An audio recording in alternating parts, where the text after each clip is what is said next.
जयाच्या जनी जन्म नामार्थ झाला, जयाने सदा वास नामात केला.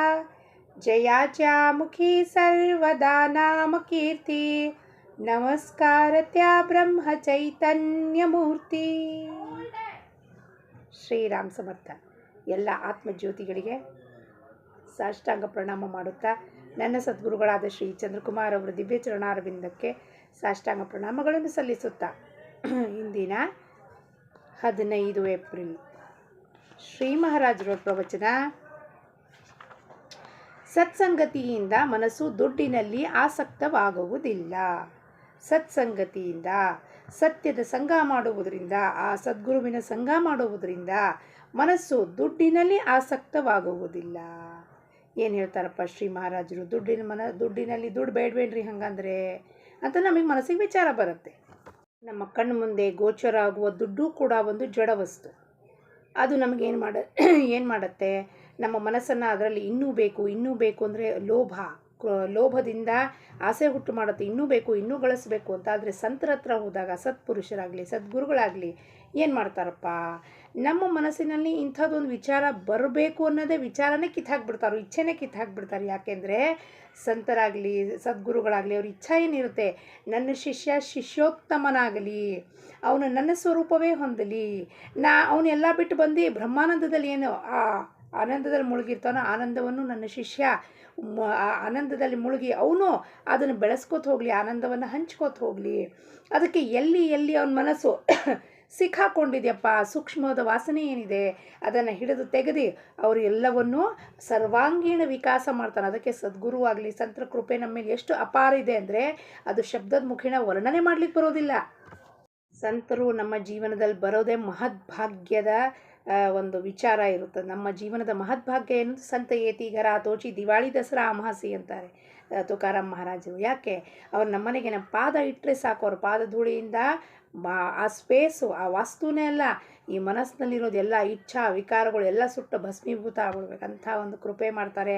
ಹಾಗೆ ನೀವು ಎಲ್ಲರೂ ಸೇರಿ ಎಲ್ಲ ಹೋದರೆ ಎಲ್ಲ ಸಂತರಿಗೂ ಸತ್ಪುರುಷರಿಗೂ ನಮನ ಮಾಡೋಣ, ವಂದನೆಗಳನ್ನು ಸಲ್ಲಿಸೋಣ, ಅನಂತ ಪ್ರಣಾಮಗಳನ್ನು. ಯಾಕೆ? ಅವರು ನಮ್ಮ ಜೀವನದಲ್ಲಿ ಬಂದು ನಮ್ಮ ಜೀವನದ ರೀತಿ ನೀತಿ ಶೈಲಿನೇ ಬದಲಾಯಿಸಿಬಿಡ್ತಾರೆ. ಎಂಥ ಅಗಾಧವಾದ ಕೃಪೆ ಇದೆ ನೋಡ್ರಿ ಮಹಾರಾಜರದು. ಏನು ಹೇಳ್ತಾರೆ ಇವತ್ತು? ಎಲ್ಲರೂ ಸೇರಿ ನೋಡೋಣ. ಸತ್ಪುರುಷರಲ್ಲಿ ಪ್ರಚಂಡ ಸಾಮರ್ಥ್ಯವಿರುತ್ತದೆ, ಅವರು ಮಾತನಾಡಿದ್ದು ನಿಜವಾಗುತ್ತದೆ. ಯಾಕೆಂದರೆ ರಿದ್ಧಿ ಸಿದ್ಧಿ ಎಲ್ಲ ಅವ್ರ ಹತ್ರ ಎಲ್ಲ ಅವ್ರ ಪಾದದ ಅಡಿಯಲ್ಲಿರ್ತಾರೆ. ರಿದ್ಧಿ ಸಿದ್ಧಿಗಳು ಏನು ಕೇಳ್ತಾರೋ ಅವ್ರು ಕೊಡ್ಲಿಕ್ಕೆ ರೆಡಿ ಇರ್ತಾರೆ.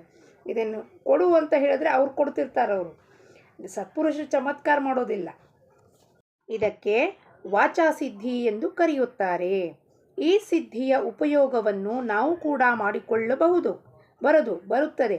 ಆದರೆ ಭಗವತ್ ಸೇವೆ ಮಾಡಿ ಸಂಬಳ ತೆಗೆದುಕೊಂಡಂತೆ ಆಗುತ್ತದೆ. ಭಗವತ್ ಸೇವೆ ಮಾಡೋದು, ಇಲ್ಲಿ ನಾ ಹೇಳ್ತಿದ್ದೀನಿ ಸೇವಾ ಮಾಡ್ತೀನಿ ಅಂತ, ಆ ಕಡೆಯಿಂದ ಇದಕ್ಕೆ ಸಂಬಳ ಕೊಡಪ್ಪ ಅಂತ ಅಂದರೆ ನಾನು ಮಾಡಿದ ಕೆಲಸಕ್ಕೆ ನನಗೆ ಮೊಬದಲ ಬೇಕು ಅಂತ ಹೇಳ್ತಾರೆ. ಅದಕ್ಕೆ ಅವ್ರು ಹೇಳ್ತಾರೆ, ನಮ್ಮ ಏನಂತಾರೆ, ಸಂಪತ್ತಿ ಧನ ಸಂಪತ್ತಿ ಮೃತ್ತಿಕೆ ಸಮಾನ ಅಂತ ಹೇಳ್ತಾರೆ.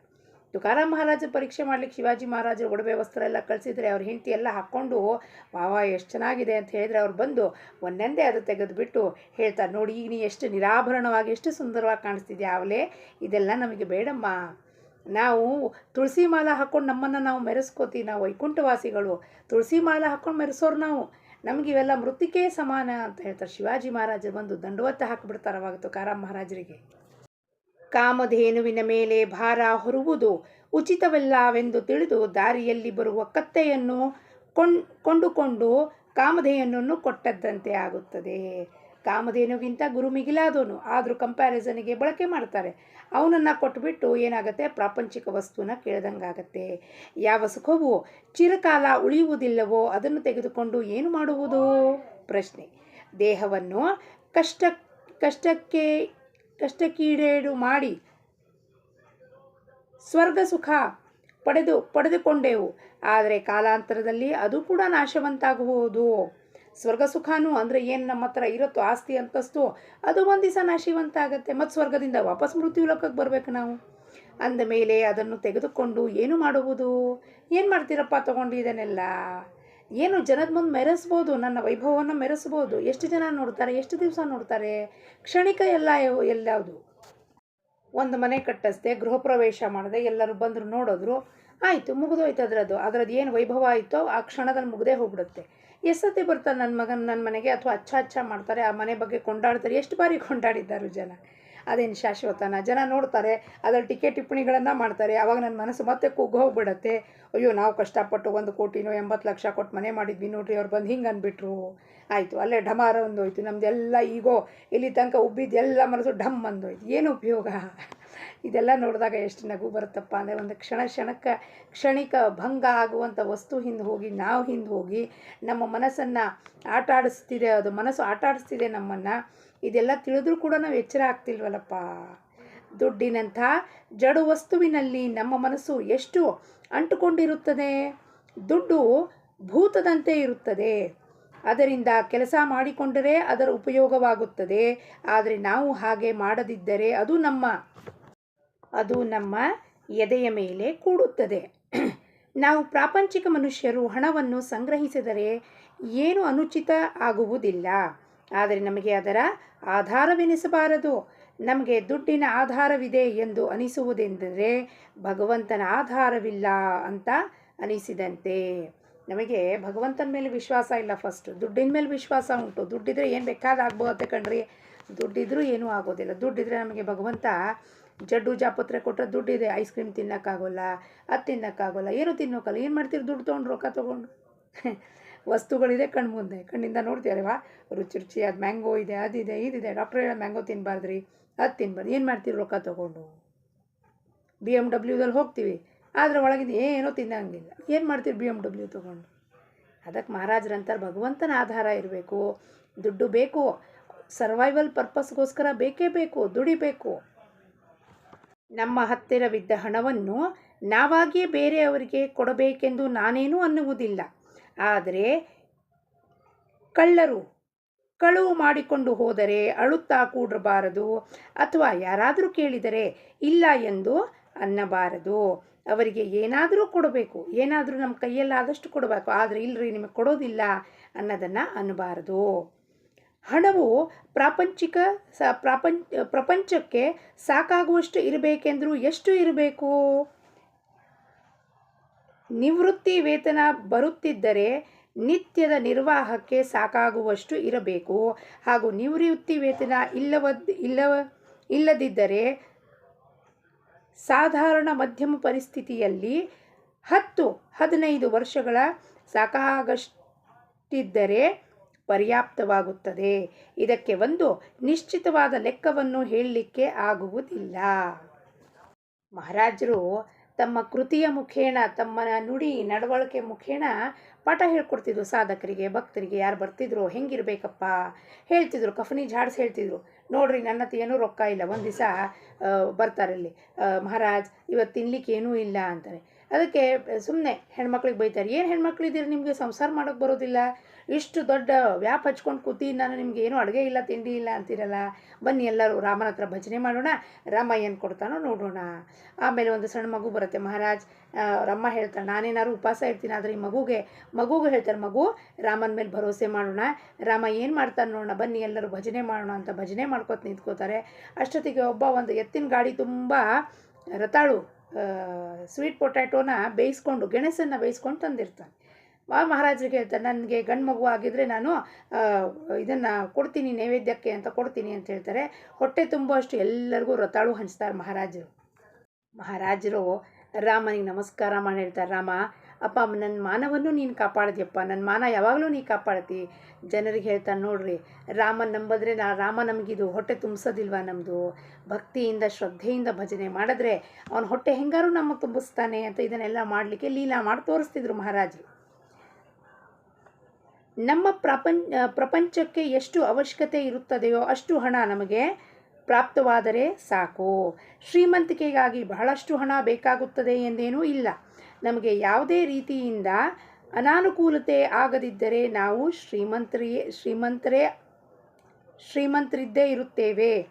ದುಡ್ಡಿನ ವಿಷಯದಲ್ಲಿ ಪ್ರಯತ್ನವನ್ನು ಮಾತ್ರ ನಾವು ಆಗ್ರಹಪೂರ್ವಕವಾಗಿಯೇ ಮಾಡಬೇಕು, ಹಾಗೂ ಆಮೇಲೆ ಹೇಗೆ ಆಗುತ್ತದೆಯೋ ಹಾಗೆ ಆಗಕೊಡಬೇಕು. ಪ್ರಯತ್ನ ಮಾಡಬೇಕು ಆಗ್ರಹಪೂರ್ವಕವಾಗಿ, ಆದರೆ ಆಮೇಲೆ ಅದರ ಫಲ ಏನಿರುತ್ತೋ leave it to the god. ಹೆಂಗೆ ಮಹಾರಾಜರು ಮಾಡಿಸ್ತಾರೋ ಹಾಗೆ ನಾವು ಒಳಗಿನಿಂದ ನಿಷ್ಕಾಮ, ನಿರ್ಲೋಭ ಹಾಗೂ ನಿರೀಚ್ಛರಾಗಿರಬೇಕು. ಎರಡನೇ ಅವರ ದ್ರವ್ಯವು ನಮಗೆ ಪ್ರಾಪ್ತವಾಗಬೇಕೆಂದು ಬುದ್ಧಿ ಉಳ್ಳವರು ಆಗಬಾರದು. ಯಾರ ಹತ್ತಿರ ಬಹಳಷ್ಟು ಹಣ ಇರುತ್ತದೆಯೋ ಅವನಿಗೆ ಶ್ರೀಮಂತ ಅಥವಾ ಸಾಹುಕಾರ ಎಂದು ಅನ್ನಬಹುದು. ಯಾರ ಹತ್ತಿರ ವಿದ್ವತ್ತು ಇರುತ್ತದೆಯೋ ಅವರಿಗೆ ವಿದ್ವಾಂಸರು ಎಂದು ಅನ್ನಬಹುದು. ಯಾರ ಹತ್ತಿರ ಭೂಮಿ ಇರುತ್ತದೆಯೋ ಅವರಿಗೆ ಭೂ ಒಡೆಯ ಅನ್ನಬಹುದು. ಆದರೆ ಇವರಲ್ಲಿ ಯಾರಿಗೂ ದೊಡ್ಡವರೆಂದು ಹೇಳಲಿಕ್ಕೆ ಆಗುವುದಿಲ್ಲ. ಸಾಹುಕಾರನು ಜಿಪುಣನಾಗಿರಬಹುದು, ವಿದ್ವಾನನು ಗರ್ವಿಷ್ಠನಾಗಿರಬಹುದು. ಅದೇ ರೀತಿ ಭೂ ಒಡೆಯನು ಇಂಥದೇ ಏನಾದರೂ ಒಂದು ದುರ್ಗುಣದಿಂದ ಕೂಡಿಕೊಂಡಿರಬಹುದು. ಯಾವ ಮನುಷ್ಯನ ಹತ್ತಿರ ಎಲ್ಲ ಗುಣಗಳು ಒತ್ತಿಟ್ಟಿಗೆ ಇರುತ್ತದೆಯೋ ಅವನೇ ನಿಜವಾದ ದೊಡ್ಡ ಮನುಷ್ಯನು. ಎಲ್ಲ ಗುಣಗಳು ಕೇವಲ ಒಬ್ಬ ಭಗವಂತನ ಹತ್ತಿರವೇ ಇರುತ್ತದೆ. ಎಲ್ಲ ಗುಣಗಳು ಕೇವಲ ಒಬ್ಬ ಭಗವಂತನ ಹತ್ತಿರವೇ ಇರಲು ಶಕ್ಯ. ಆದ್ದರಿಂದ ಯಾರು ಅವನನ್ನು ತಮ್ಮವನಾಗಿ ಮಾಡಿಕೊಂಡರೋ ಅವರೇ ನಿಜವಾದ ದೊಡ್ಡವರು. ಯಾರ ಹತ್ರ ಎಲ್ಲವುದು, ಎಲ್ಲ ಸಂಪತ್ತು, ಎಲ್ಲ ಐಶ್ವರ್ಯ ಯಾರ ಹತ್ರ ಇದೆಯಪ್ಪ, ಎಲ್ಲ ಗುಣಗಳು ಎಲ್ಲ ಅವನ ಒಬ್ಬನ ಹತ್ರ ಇದೆ. ನಮ್ಮಲ್ಲಿ ಏನಾರು ಒಂದು ನ್ಯೂನತೆ ಇರೋದು, ಅದಕ್ಕೆ ಯಾರಿಗೆ ಅವನನ್ನು ನಮ್ಮವನಾಗಿ ಮಾಡ್ಕೊಂಡ್ಬಿಟ್ರೆ ಅವನದೆಲ್ಲ ಆಟೋಮೆಟಿಕಲಿ ಗುಣ ನಮಗೆ ಟ್ರಾನ್ಸ್ಫರ್ ಆಗಿಬಿಡುತ್ತೆ. ಎಷ್ಟು ಸಿಂಪಲ್ ಉಪಾಯ ಹೇಳ್ಕೊಡ್ತಾನೆ ನೋಡ್ರಿ. ಆದರೆ ನಾವು ಇದನ್ನು ಮಾಡಲಿಕ್ಕೆ ಇಚ್ಛಾ ಪಡೋದಿಲ್ಲ. ಭಗವಂತನನ್ನು ನಮ್ಮವನಾಗಿ ಮಾಡ್ಕೊಳ್ಬೇಕು ಅಂದರೆ ಭಾಳ ಕಷ್ಟ. ಮನಸ್ಸು ಬಿಡಬೇಕಾಗತ್ತೆ, ಬುದ್ಧಿ ಬಿಡಬೇಕಾಗತ್ತೆ, ದೇಹಾಭಿಮಾನ ಬಿಡಬೇಕಾಗತ್ತೆ, ಅಹಂಕಾರ ಬಿಡಬೇಕಾಗುತ್ತೆ. ಯಾರು ಬಿಡ್ತಾರೆ ಇವೆಲ್ಲ? ಅವನನ್ನು ನಮ್ಮನ್ನು ಮಾಡ್ಕೊಳ್ಳಿಲ್ಲ ಅನ್ನೋ ಪರವಾಗಿಲ್ಲ ರೀ, ಆದರೆ ನಮಗೆ ನಮ್ಮದೇನಿದೆಯೋ ಅಹಂಕಾರ ಅದೇ ಮುಖ್ಯ ಆಗೋಗತ್ತೆ ಅಂತ ನಾವು ಬದುಕ್ತಾ ಇದ್ವಿ. ಏನು ಮಾಡೋಕ್ಕಾಗೋದಿಲ್ಲ. ನಾವು ಸಂತರವರಾಗಿ ಇರುವುದರಲ್ಲಿಯೇ ನಮ್ಮ ಕಲ್ಯಾಣವಿರುತ್ತದೆ. ಸತ್ಸಂಗತಿಯಿಂದ ಸದ್ವಿಚಾರ ಹಾಗೂ ಸದ್ಭಾವನೆಗಳು ಪ್ರಾಪ್ತವಾಗುತ್ತದೆ. ಯಾರ ವಿಚಾರಗಳು ಉತ್ತಮವೋ ಆ ಮನುಷ್ಯನು ಉತ್ತಮವನಾಗಿರುತ್ತಾನೆ. ಹಾಗೂ ಎಲ್ಲಿ ಭಗವಂತನ ಅನುಸಂಧಾನ ಇರುತ್ತದೆಯೋ ಅಲ್ಲಿ ಇರುವುದೇ ನಿಜವಾದ ಸತ್ಸಂಗತಿಯಾಗಿರುತ್ತದೆ. ನಾವು ಯಾರು ಸಂಘ ಮಾಡಿದ್ರೆ ಸತ್ಸಂಗತಿ ಆಗುತ್ತೆ. ಯಾರು ಉತ್ತಮ ವಿಚಾರಗಳಿರುತ್ತೋ, ಯಾರು ಉತ್ತಮವಾದ ಮಟ್ಟದಲ್ಲಿ ಉನ್ನತ ಭಗವಂತನ ಪ್ರಾಪ್ತಿ ಮಾಡ್ಕೊಂಡಿರ್ತಾರೋ, ಭಗವಂತನ ಮಾರ್ಗದಲ್ಲಿ ಹೋಗ್ತಾ ಇರ್ತಾರೋ ಅಂಥವ್ರು ಸಂಘ ಮಾಡಿದ್ರೆ ನಮಗೆ ಅಂಥವ್ರ ವಿಚಾರನೇ ಬಡಿತಾ ಇದ್ದರೆ ನಮ್ಮ ಮನಸ್ಸು ಪರಿವರ್ತನೆ ಆಗಲಿಕ್ಕೆ ಬೇಗ ಅನುಕೂಲ ಆಗುತ್ತೆ. ಫಾಸ್ಟ್ ಕೆಲಸ ಆಗುತ್ತೆ. ನಾವೇನು ಮಾಡೋಂಗಿಲ್ಲ. ಅವ್ರ ಹಿಂದೆ ಹೋಗಿಬಿಟ್ರೆ ಸಾಕು. ಒಂದು ಊರಿಂದ ಇನ್ನೊಂದು ಊರಿಗೆ ಹೋಗಬೇಕು ಅಂದರೆ ಸಾವಿರಾರು ಕಿಲೋಮೀಟ್ರ್ ನಡ್ಕೊಂಡು ಹೋಗೋದು ಎಷ್ಟು ವರ್ಷ ಬೇಕು. ಆದರೆ ಒಬ್ಬರು ಶರ್ಟೋ ಒಂದು ಡ್ರೆಸ್ ಮೇಲೆ ಹತ್ಕೊಂಡು ಹೋಗ್ಬಿಟ್ರೆ 3 ತಾಸಲ್ಲಿ ಮುಟ್ಬೋದು, 10 ತಾಸಲ್ಲಿ ಮುಟ್ಬೋದು, 1 ದಿವಸದಲ್ಲಿ ಮುಟ್ಟಬಹುದು. ಸೊ ಹಾಗೆ ನಾವು ಅಂಥ ಉನ್ನತ ವಿಚಾರ, ಶುದ್ಧವಾದ ವಿಚಾರಗಳನ್ನು, ಜನರನ್ನು, ಉತ್ತಮ ಮನುಷ್ಯನ ಸಂಘ ಮಾಡಿದ್ರೆ ಅದೇ ನಿಜವಾದ ಸತ್ಸಂಗತಿಯಾಗಿರುತ್ತದೆ. ಢೋಂಗಿತನ, ದಾಂಭಿಕ ಭಕ್ತಿ ಮಾಡೋರು ಸಂಘ ಮಾಡಿದ್ರೆ ನಮಗೂ ಅವ್ರದ್ದೇ ಹವಾ ಬಡಿತಾ ಹೋಗುತ್ತೆ. ಸುಳ್ಳು ಹೇಳೋದು, ಕಪಟತನ ಮಾಡೋದು, ಇದೆಲ್ಲವೂ ಅವರಿಂದ ಸಂಘದಿಂದ ನಾವು ಸೇರ್ಕೋತೀವಿ. ಅದಕ್ಕೆ ನಮ್ಮ ಆತ್ಮಬಲ ಎಲ್ಲಿ ಹೆಚ್ಚಾಗುತ್ತೆ, ನಮ್ಮ ಆತ್ಮಕ್ಕೆ ಪ್ರಕಾಶ ಎಲ್ಲಿ ಬೀರುತ್ತದೆ, ಅಂತಹ ಜಾಗದಲ್ಲಿ ಹೋಗಿ ಅಂಥವ್ರ ಜೊತೆ ನಮ್ಮ ಸಂಘವನ್ನು ಮಾಡಬೇಕು ಅಂತ ಹೇಳುತ್ತಾ ಇಂದಿನ ಬೋಧವಚನ. ದುಡ್ಡಿನ ಹೆಸರು ಅರ್ಥ, ಆದರೆ ಅದು ಮಾಡುವುದು ಅನರ್ಥ. ದುಡ್ಡು ಅರ್ಥ ಅಂತೀವಿ ನಾವು, ಅರ್ಥ ಕಾಮ ಧರ್ಮ, ಅರ್ಥ ಕಾಮ ಮೋಕ್ಷ ಅಂತ. ಆದರೆ ಅರ್ಥ ಏನು ಮಾಡ್ತಿದೆ, ಅನರ್ಥ ಮಾಡ್ತೀವಿ. ಏಕೆಂದರೆ ಅದರಿಂದ ನಮಗೆ ನಮ್ಮ ಬಲಿಷ್ಠವಾಗಿ ಅಹಂಕಾರ ಬಲಿಷ್ಠ ಆಗುತ್ತೆ. ನಮ್ಮ ಹತ್ರನೇ ಎಲ್ಲ ಇದೆ, ಅದಕ್ಕೆ ಬೇರೆಯವ್ರನ್ನ ಕಡೆಗಣಿಸೋದು ಎಲ್ಲ ಮಾಡ್ತಿರ್ತೀವಿ. ಆದರೆ ಹಾಗೆ ಮಾಡಬಾರ್ದು.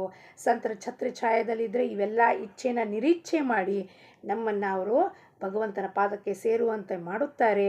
ನಾವೆಲ್ಲರೂ ಅವರ ಪಾದವನ್ನು ಸೇರಿ ಆ ಭಗವಂತನ ಪ್ರಾಪ್ತಿ ಮಾಡಿಕೊಳ್ಳೋಣ ಅಂತ ಹೇಳುತ್ತಾ, ಜಾನಕಿ ಜೀವನ ಸ್ಮರಣೆ. ಜೈ ಜೈ ರಾಮ್.